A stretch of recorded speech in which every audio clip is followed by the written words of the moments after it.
দরবারে দোয়া করি আল্লাহ যেন তোমার মতো বামুন ঘরের ছেলের অন্তরে আল্লাহ কালেমার হিদায়াত যেন আল্লাহ দান করে দেয়।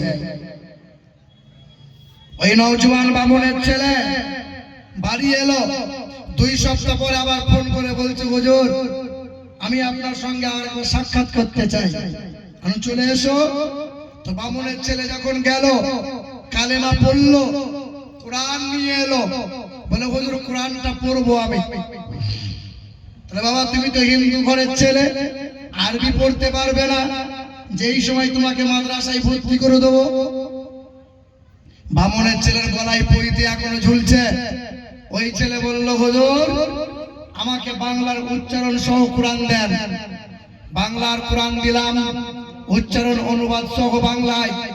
সেই কোরআনটা নিয়ে বাড়ি এলো, কালেমা পড়ে নিয়ে চলে এলো। নওজোয়ান যুবক ছেলে, ওই ছেলের সঙ্গে 2-4 দিন ফোনে গল্প হলো, কথা হলো, হঠাৎ তার ফোন বন্ধ, আর যোগাযোগ হয়নি। এ মুসলমান ভাইরা আমার, 9 মাস কেটে যাওয়ার পর আপনারই এলাকার রাজবাড়ি এলাকার কোনো এক গ্রামে মুসলমান 2 বছর হয়ে গেল। 9 মাস পর কোনো একটা গ্রামে ওয়াজ মাহফিল করতে এসেছিলাম, রাজবাড়ির কাছাকাছি কোনো এক গ্রামে। রাত 1:20 আখিরি মোনাজাত হয়ে গেল। সমস্ত মুরব্বী মানুষেরা, নওজোয়ান যুবকেরা একে একে সালাম করে, মুসাফা করে, দোয়া দেয়, দোয়া নেয়, একে একে বাড়ি চলে যায়। আখিরি মোনাজাত হয়ে গেল, সবাই তাবারক নিয়ে বাড়ি চলে গেল। কিন্তু কমিটির মানুষগুলো দাঁড়িয়ে রয় একটা নওজোয়ান যুবকের দিকে, বারবার 2 নজর যায়। ওই ডান দিকে প্যান্ডেলের এক কোণে দাঁড়িয়ে আছে নওজোয়ান যুবক, গুনগুন করে চোখের পানি ফেলে কান্না করে। স্টেজ থেকে নামার পর ওই যুবকের সামনে গিয়ে দাঁড়াইলাম, যুবক তুমি কিসের জন্য কান্না করো?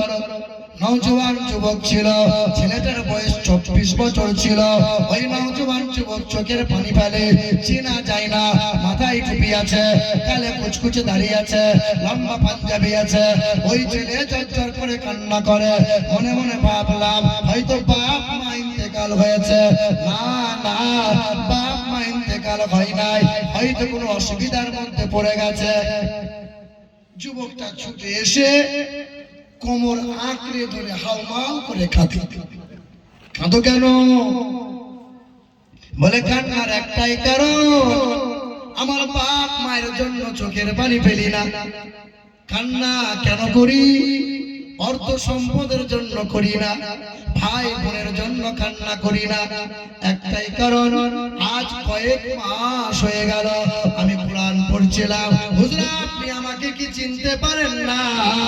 আমি কোরআনটা নিয়ে এলাম, বাড়িতে রাতের বেলায় গুনগুন করে কোরআন পড়ছিলাম। মা জানতে পেরেছিল, বাবাকে জানিয়ে দিল, বাবা আমার ঘর থেকে কোরআনটা ছিনিয়ে নিল। যদি কোরআন পড়বে ঘর থেকে বেরিয়ে দাও, আর যদি আমার ঘরে থাকতে চাও তাহলে কোরআনকে পুড়িয়ে দাও। বাবার সামনে চোখ রাঙিয়ে জবাব দিয়েছিলাম, বাবা জীবন আছে যতদিন, কোরআনের সম্মান রইবে ততদিন, কোরআন ফেলতে দেবো না। সেই দিন বাবা আমার হাতটা ধরে ঘর থেকে বার করে দিল। আমি সেই রমেশ ব্যানার্জি, নাম পাল্টে নাম দিয়েছিলেন আব্দুর রহমান।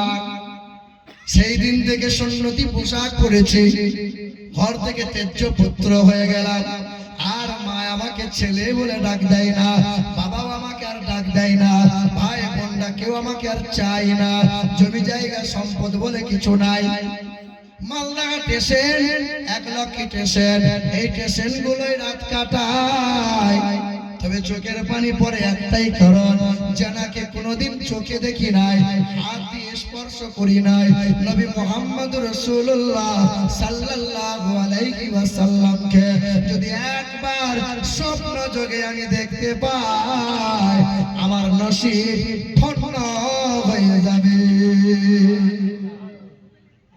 হ্যাঁ, ও মুসলিম ঘরের ছেলে, তার তামান্না নবী চাই, নবী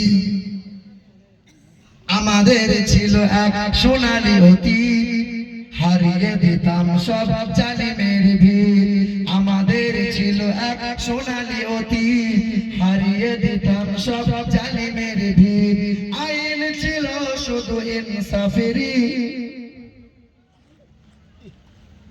জি, ওয়ালাইকুম আসসালাম।